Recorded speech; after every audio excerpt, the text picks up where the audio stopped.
If I want my business to grow, my relationship to grow, my journey as a mum to grow, my own personal health to grow, I need to learn. The other thing in this space is to remember that your network is your net worth, and the people you surround yourself with most of the time are going to flavor you. Hey there, and welcome to the Direct Selling Accelerator podcast. I'm so glad that you tuned in to this episode because I want to talk today about how to survive business. And I don't just want to talk about how to survive business. I want to talk about growing a business that's successful and how to survive that while also living your life. One of the biggest things that I've learned the hard way is that growing a business is literally like having another child. For most of us, our heart is in it. We're doing it because there's something we truly believe in and we're truly passionate about. But one thing I've absolutely learned along the way is that being in business can also then compete with almost every other area of life. From your relationship with your significant other, to your kids, to your own health, and also compete, of course, with relationships outside of your business, because where do you find time to socialize with family and friends? Well, today I want to share with you 7 things that I've learned along the way that have helped me to not just survive business, but to thrive in it. And also to thrive in my relationship with my husband, with my kids, and every other area of my life as well. Now, before I get into it, I also need to point something out to you, and that is I'm not coming to you in this episode as the expert who has worked it all out. I'm coming to you as someone who has been in a business for 11 years, who has done a lot of the tough decisions along the way, who has nearly broken down, I don't know how many times, who has nearly quit just as many.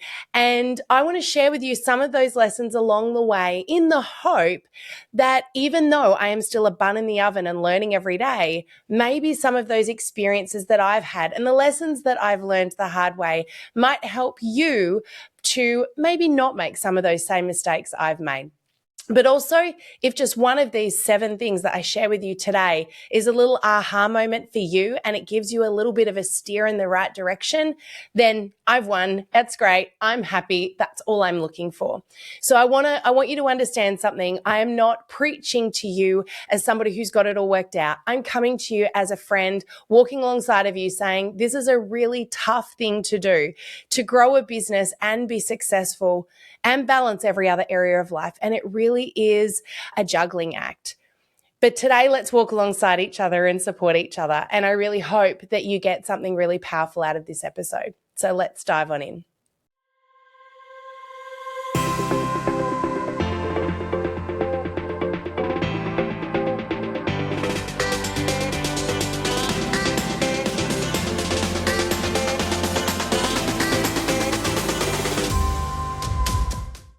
So as a mum, as a wife, I've learned a couple of things the hard way.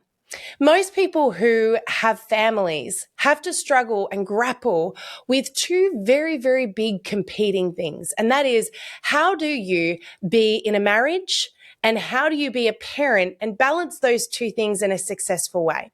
Let's face it, if you've got kids, you know what I'm talking about. The moment those kids arrive, suddenly there's this external pressure on the relationship itself. You don't have the same alone time. You don't have that same quality time.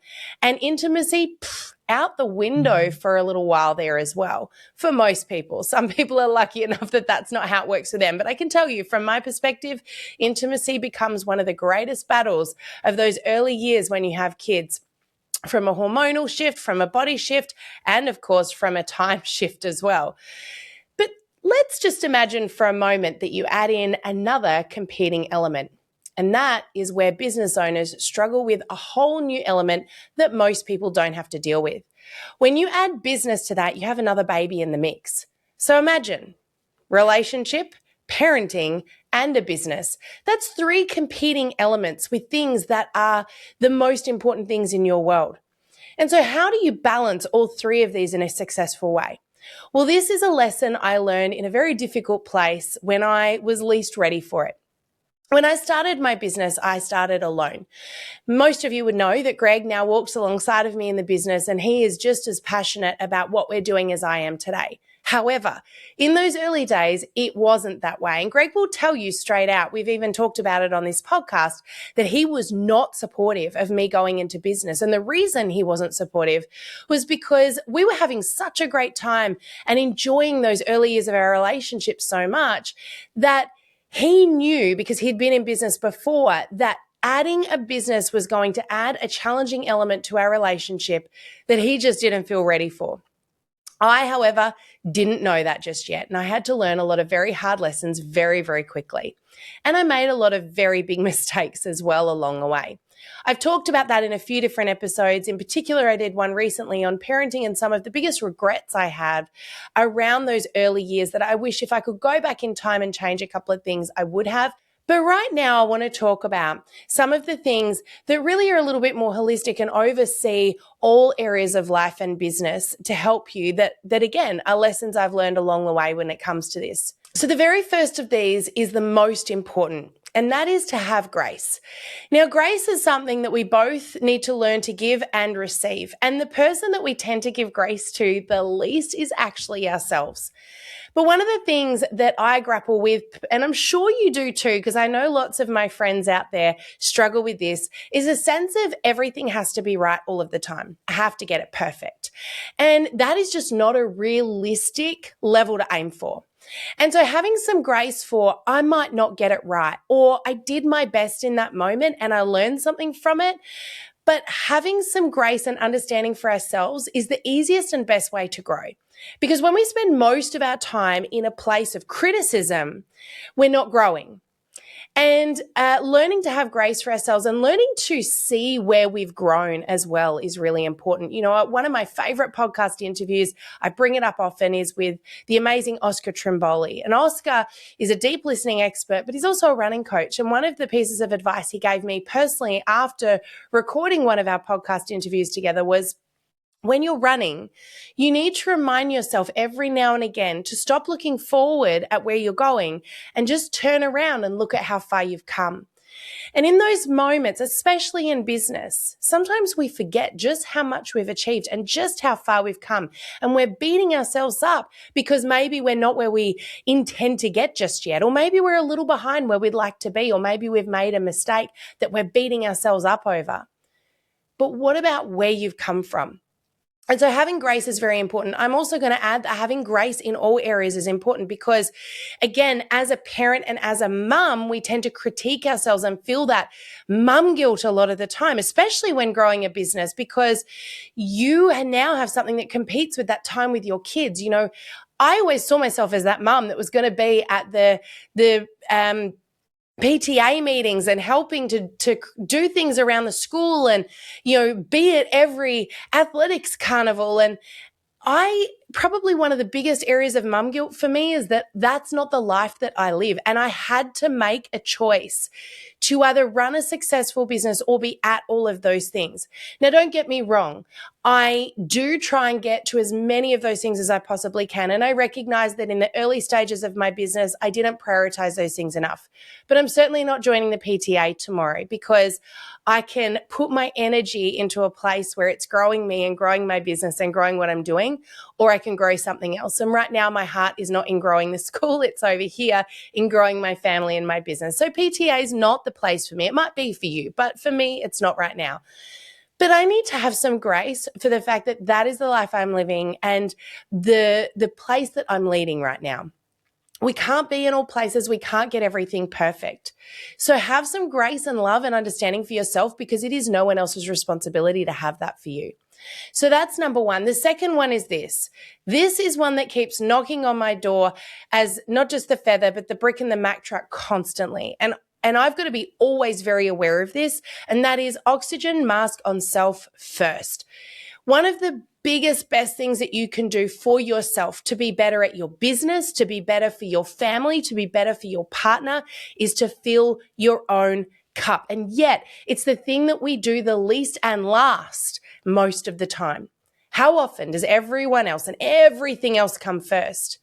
But what if I worded it to you like this? It is your responsibility to take care of you, because if you don't take care of you, how can you show up as the best version of yourself for everybody else? If I rock up to my kids exhausted and completely depleted, how can I be the best mum for them in that moment? If I'm not taking care of me, if I don't go and have that massage or go for that walk or have a cup of tea in a quiet space where I can just regenerate for a few moments, how can I expect to show up when my kids get home from school and be calm and present with them if I haven't done those things? And yet we tell ourselves everything else is more important. I can tell you right now, my kids would prefer the version of me that has gone and had her nails done or had a coffee by herself or taken herself out for lunch than the version of me that's been running around doing all these things that we often martyr ourselves over that we say is for them. This is something that Greg gets a little frustrated over because, we often commit ourselves to doing things for other people that they've never asked us to do. Oh, I went and bought you uniform today, and I went to the school and I watched you, do your athletics carnival, and I did this and I did this, and I went and did the groceries, and why are you not grateful? And of course I'm tired and I can't be what you need today. But my kids didn't ever ask me to do all those things, but they are asking me to be a mum in this moment and be present with them.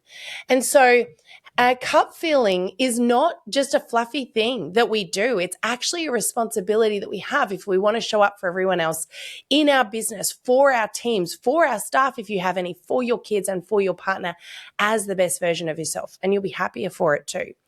Cup filling, by the way, doesn't mean going and doing expensive, elaborate things. It could be as simple as taking your shoes off and going for a walk in the sun and the grass for a few moments. Just taking a little bit of time to read a book in peace and quiet with a cup of tea, or having a bubble bath rather than prepping another meal for the family.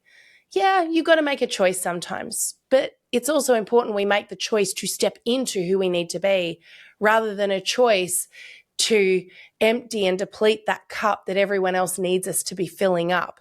So cup filling, very, very important. That's oxygen mask on self first. The third one is one that I'm going to give you that, again, I learned the hard way, but I'm really glad that I got taught this from somebody that I love and admire who really did go through the hard yards with this and very nearly saw her own marriage break down until she implemented this one thing. And that was date time. Now, when you run a business, you've got two different ways you can be doing this. Number one is the way I started out, which was I was running a business that Greg was not part of, which meant that business was in direct competition with him because anytime I was spending in that, I wasn't spending with him. Any energy around the business that I brought home was energy he wasn't getting. And so that was a big challenge that we butted heads on that a lot in those early stages, especially as I was finding my feet. Now, don't get me wrong. It wasn't that he didn't love and support me. He did, but he didn't necessarily see eye to eye with what I was doing because he wanted that quality time with me and he didn't want to lose that. And he knew that's what was going to happen. And it is what happened. But after a number of years of growing something I was very passionate about, and he will tell you that he's very grateful today that I pushed past that I was committed to it, that I saw the path even though he didn't. I will remind you of something here in case you're that same person that I was. You also need to have conviction and commitment to where you're going. Because it isn't anyone else's responsibility to believe in you, just like it's no one else's responsibility to fill your cup. You also can't expect even your partner to necessarily see what you see. It's your responsibility to share that with them, to share that vision, allow them to catch up sometimes.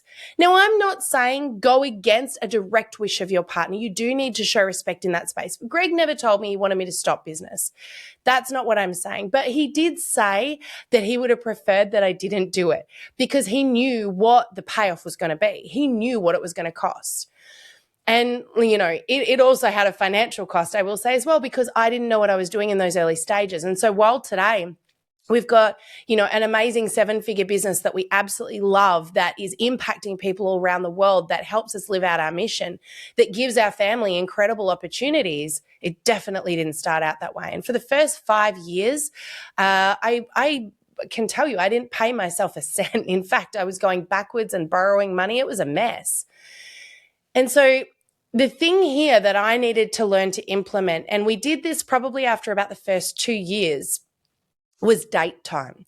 Now, date time isn't as simple as going on a date. You know, oh, here she goes, to women talking about fluffy stuff right now. I know, I've heard the guys and the way they talk about date time. But any guy who's got a beautiful relationship with their wife or their partner understands how important that quality time is.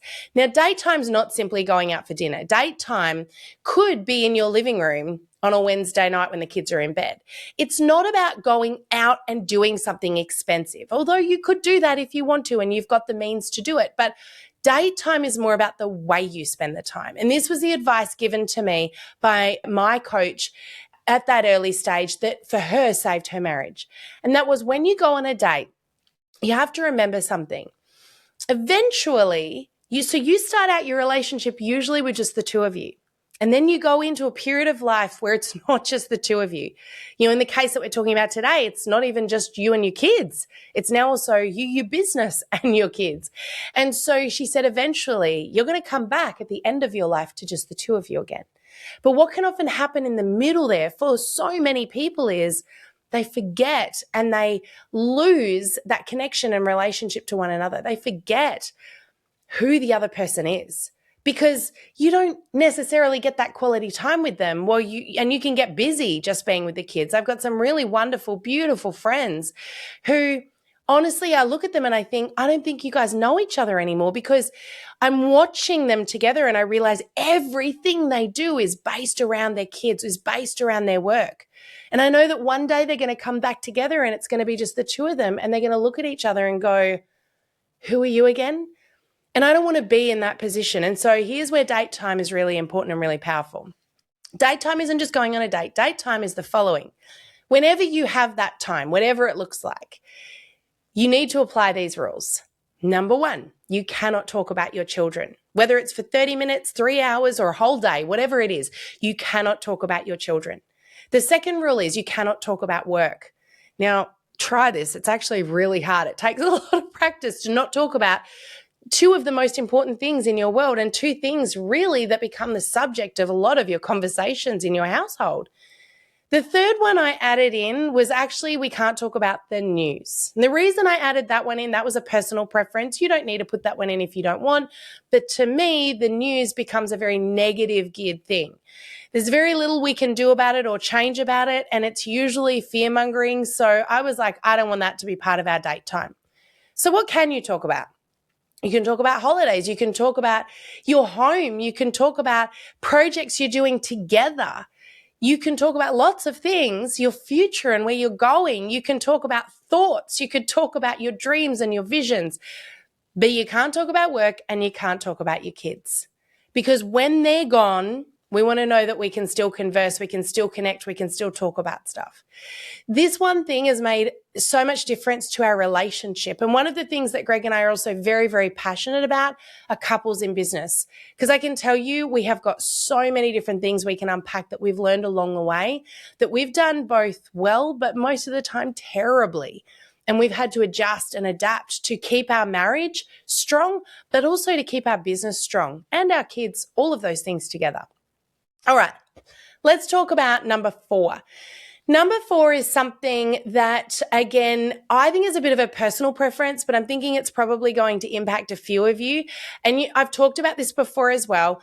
But this is recognizing where you need to create separation and boundaries. Now, I'll tell you about 2 in particular for me that have changed the game. But again, learn the hard way. The first one was separation between home and work. Now, lots of people can work successfully from home, so I'm not knocking that, but I'm not one of those people.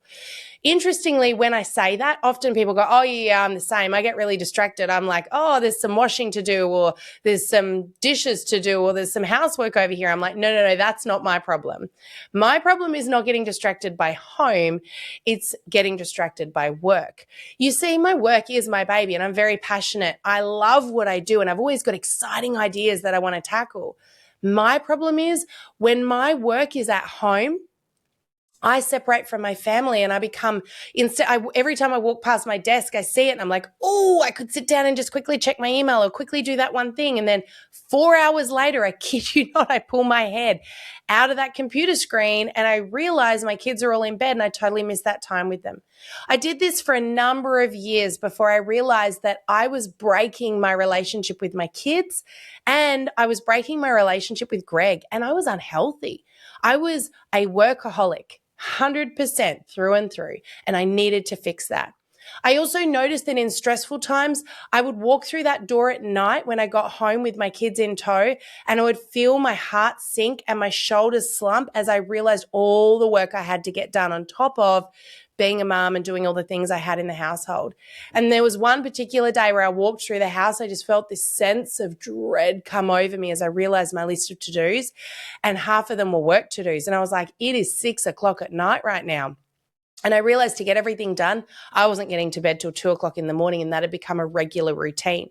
In that moment, as I walked through the door, I said, something needs to change. I can't come home to work every day anymore. And so I decided to separate my work and my home life in that moment so that when I go home, I'm at home. When I go to work, I'm at work, and I can separate, draw the line.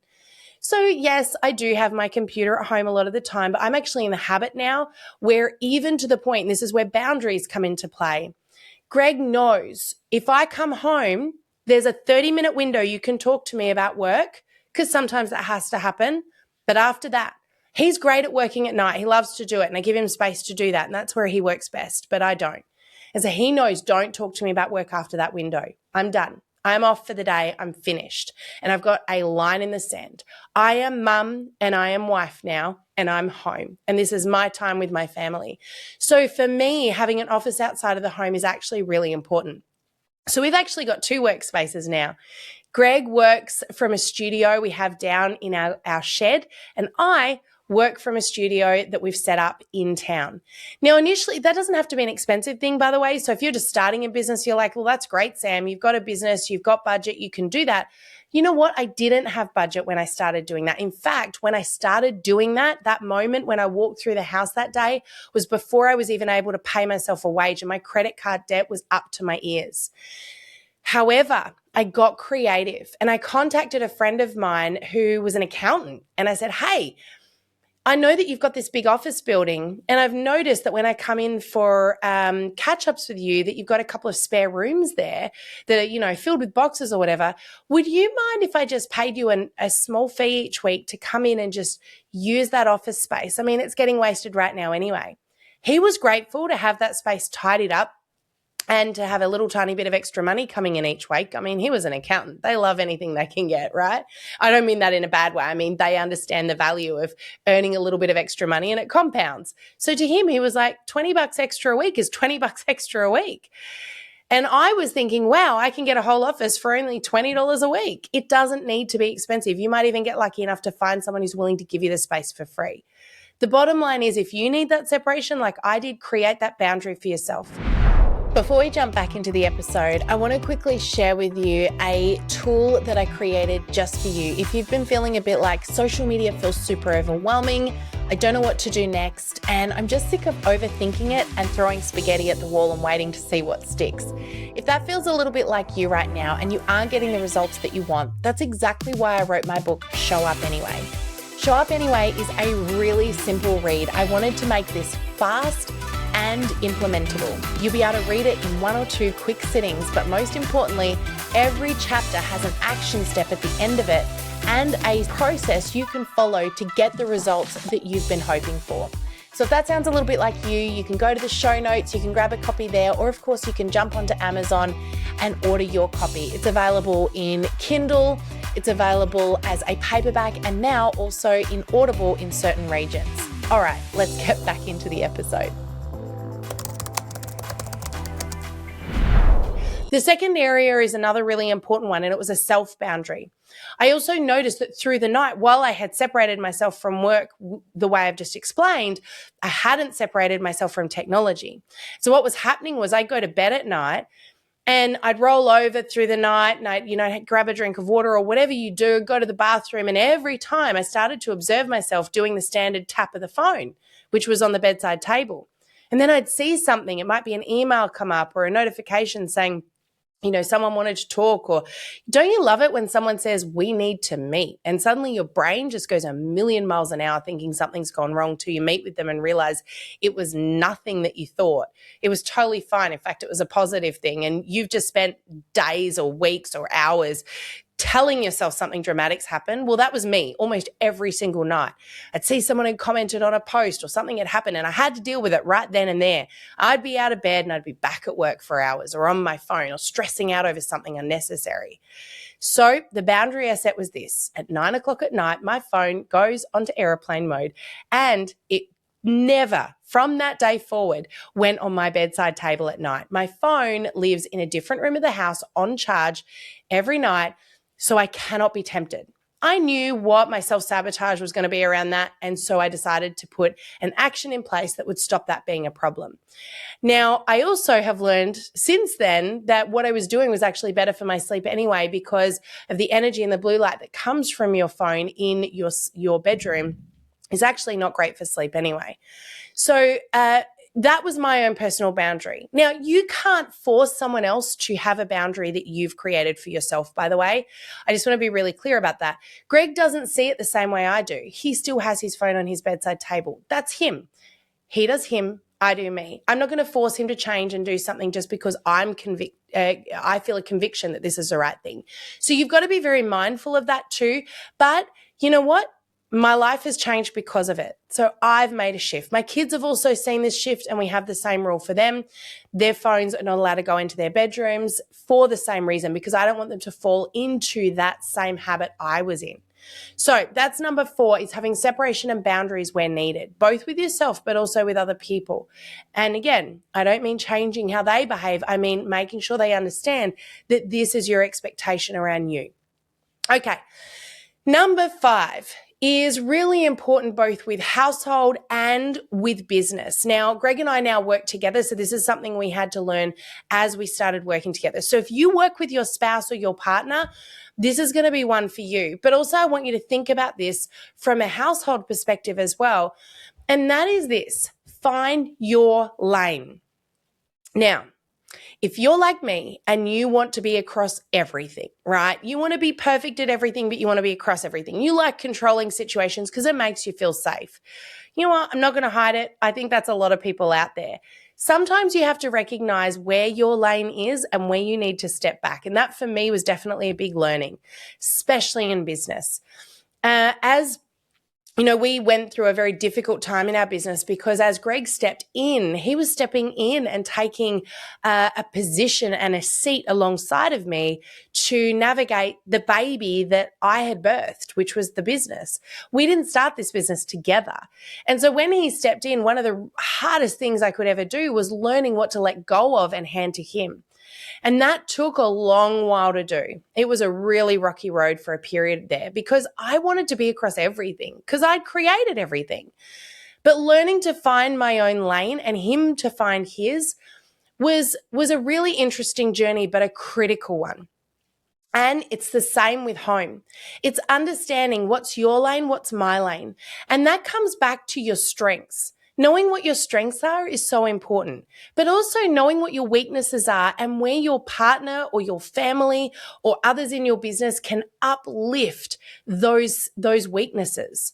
Richard Branson said, and I don't know if it was in his book or if it was in an interview, but either way, it was a really powerful statement. He was asked at one point, how do you decide who to hire? Because, one of the things he's so well known for is building up incredible teams and being an amazing leader. And he said, it's really easy. I don't hire people that are as good as me. I hire people that are better than me at the things that I need to improve at. He said, I get people who are better than me at all of the things that I need to upskill at. And so this is important to understand, what are my weaknesses? What are the areas I can improve at? Now, let's face it, we can improve in all areas. I'm not denying that. But me looking at Greg going, hey, you are so good at X, Y, Z, and I'm maybe not as good at you as that, at that. I can let go of that. Since Greg has taken over managing our team, our whole team can tell you, and so can I, that everyone's in a happier place because I'm one of those people who just get so excited by the shiny new object and the new project. And I have a tendency to work harder than we can expect anyone else to work at. Now, I know you probably do the same, especially if you're growing a business right now, so you get it. Especially if you're in that top sort of 1, 2, 3% of entrepreneurs right now that are, you know how to push yourself. All right, you've got it. You know how to do it. Not everyone lives like that. And so when you have an expectation of other people that's the same as the expectation you have of yourself, you'll be let down every single time. Now, I'm not saying I don't have an incredible team. I do, but I'm not going to bring the best out in them because I'm driving them rather than leading them. Greg, however, was incredible at leading them, of learning and nurturing out of them those things that they may not be skilled at yet, but they had the potential to become incredibly skilled at. And so recognizing that and putting him in the position where he managed that team and brought the best out in them was a good decision. But it took a lot of me having to let go and help him walk in his lane. Same around the house, knowing which conversations with the kids are really going to be in my lane versus his lane, even down to those little things. So find your lane. All right, next one I want to talk about is a really, really important one again for all areas, but I'm going to specifically attribute this one to business. And it comes to one of my favorite quotes by T. Harv Eker, and it is this: your business grows to the extent that you do. Your business grows to the extent that you do. And so we always need to be growing ourselves. Now, that can be easy sometimes and hard others, but growth doesn't mean I'm always sitting there doing webinars and trainings. And growth is in all areas. Growth is in listening. Growth is in sitting still. Growth is in relationships. Growth is being a better parent. Growth is looking after your health. But a couple of things to always be doing, and that is always learning, because all of those areas we can learn from others around us, but we can also learn from the books that we read. And my question is, where are you spending your time? And is that time feeding you or taking from you?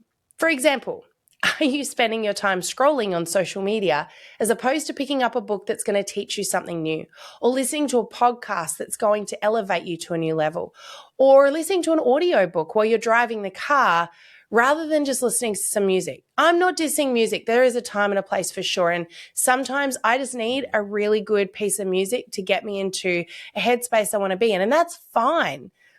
But also I understand that I need to be consistently investing in my learning. And investment is both financial and time, but investing in my learning so that I can be growing. Because if I want my business to grow, my relationship to grow, my journey as a mum to grow, my own personal health to grow, I need to learn.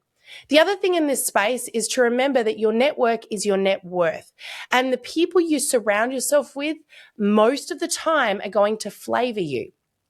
So my other question to you right now is just spend a little moment asking yourself the question, who am I surrounding myself with, and what flavors am I taking on in my life right now? And are those flavors good flavors, or are they getting a little bit pungent?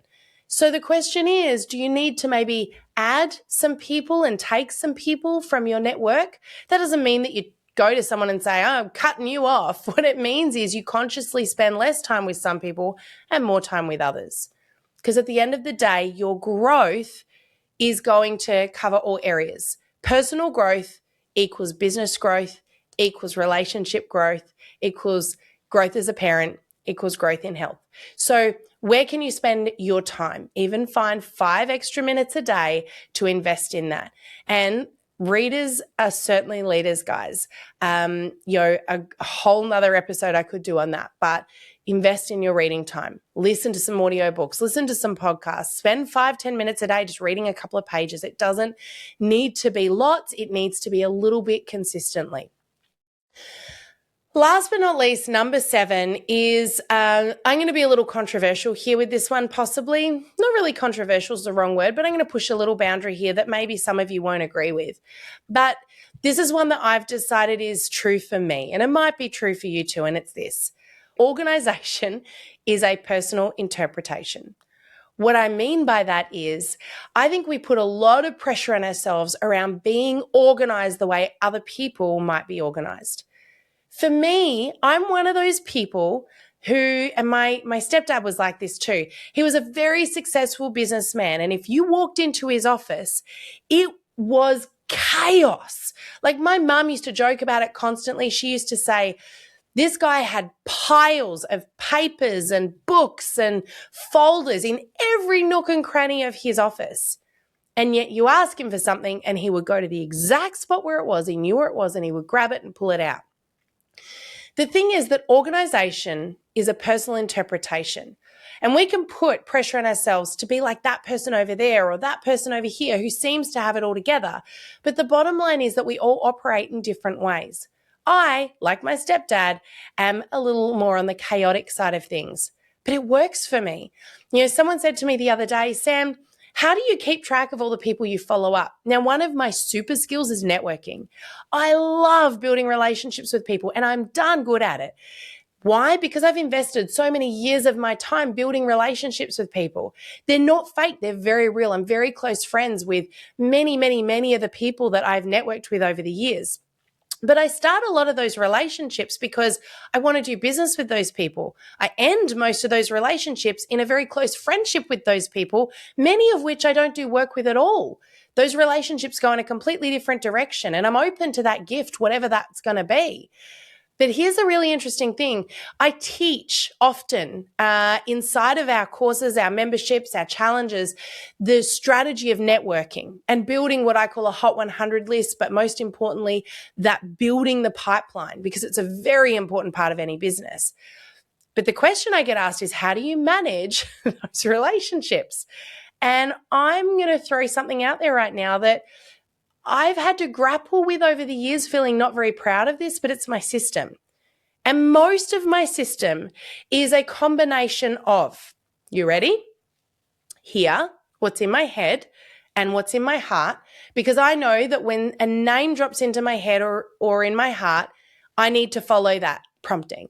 And often something incredible happens when that happens, by the way. So I don't run purely off a list or what a computer tells me is next and I've got to do. The other place that I have my list is on a giant whiteboard right now that's over to my right here in my office that has got my Hot 100 list written on it. And every day I go up and I add to, I take from, I edit that list. It's a living list. It is not in a computer. It's not in some cool system that I pay money for. I have tried them all and they're great for some people, but they just don't work so much for me. And then the fourth place that I have got that helps me manage this is a series of Post-it notes that are stuck up all around my desk to remind me of various people and various conversations so I don't forget them. Now, I'm not suggesting that this works for everyone, but it's worked for me for over 20 years. And if I look at the success I've had in networking, most people would look at the network that I've built up. Even people that I consider to be incredible networkers tell me that they are in awe of the network that I've built, of the connections that I have. And they ask me what system I use. And yes, there are some processes that I use, but the list that I have, it's not in a database. It's not in one location. It's spread all over the place, just like my stepdad's office used to be. But I know exactly where to go when I need to pull the right information at the right time. Now, I'm not saying that my system is one that I would suggest you follow. I think this is where the personal interpretation comes into play, and this is where grace comes into play. Now, it doesn't mean that we don't grow. It doesn't mean we don't learn. It doesn't mean we don't improve. I've got a lot of area for improvement in all of these spaces. And I'm constantly looking for ways to be more organized because time is definitely something that is not my super skill. However, I need to have a little bit of grace for the fact that I'm not messing up. I'm just doing it in a way that works for me personally right here in this moment right now. Not to say that tomorrow I'm not going to come up with a great system that works even better. So I'm not going to sit here and go, don't anyone try and tell me how to do this because I know how to do it best. No way. I'm always open to growing and learning, adapting and improving, but I don't want to compare myself to other people anymore. Because the way you organize yourself, the way you do things, well, I could learn something from you. That's your recipe that works for you. And probably the whole process is going to be your whole process. That whole recipe is going to be your recipe.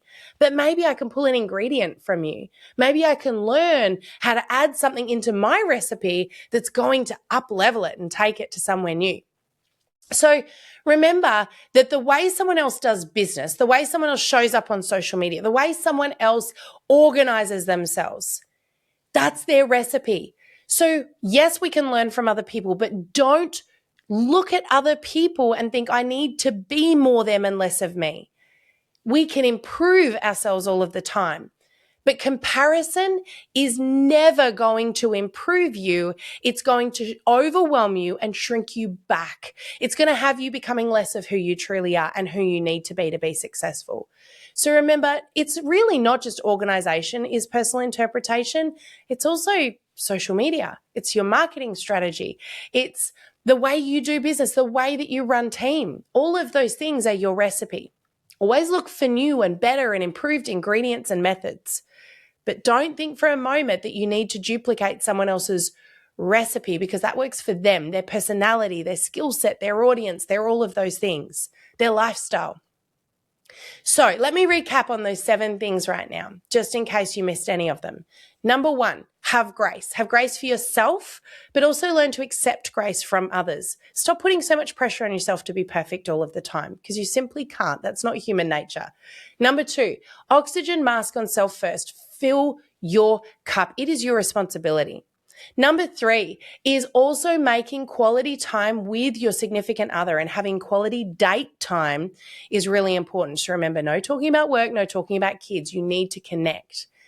Number 4, having separation and boundaries. That's a combination of understanding your own self-sabotage, but also setting boundaries with those around you to be the best version of yourself you can be.